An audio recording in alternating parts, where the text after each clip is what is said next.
Akses transportasi jalur darat menuju ke Kampung Babo dan Sekumur Kecamatan Sekarak, yaitu jembatan Lubuk Sidup masih lumpuh dan belum diperbaiki pasca terjadinya banjir di Kabupaten Aceh Tamiang, Provinsi Aceh. Kini masyarakat hanya bisa mengandalkan akses lewat sungai menggunakan perahu kayu atau bot untuk menuju ke desa yang masih terisolir.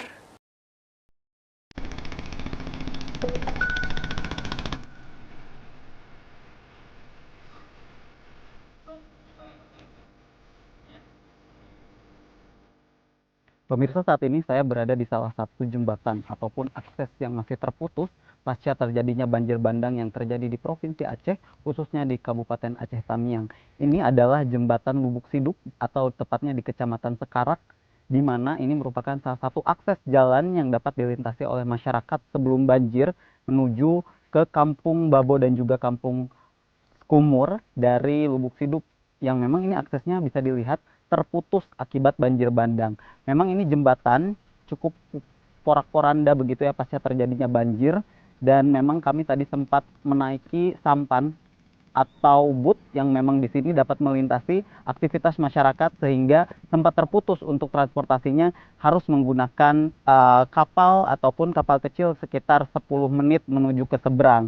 Nah, untuk akses menuju Kampung Sekumur dan juga Kampung Babo ini kalau ditempuh menggunakan sepeda motor ini sekitar 3 jam begitu ya. Jadi untuk masyarakat ini sempat terisolir akibat putusnya jembatan ini.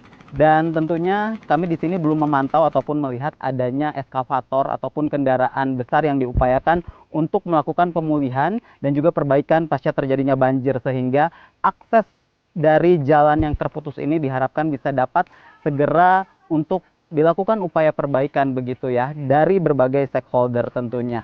Dan tentunya kita berharap semoga semua bisa dapat kembali seperti sebelum banjir, akses jalan bisa dilalui, kemudian juga untuk bantuan-bantuan ini bisa masuk ke daerah-daerah terisolir. Demikian yang bisa kami laporkan dari Kabupaten Aceh Tamiang. Asfar Muhammad, Erlangga Bregas, Kantor Berita Antara, mewartakan.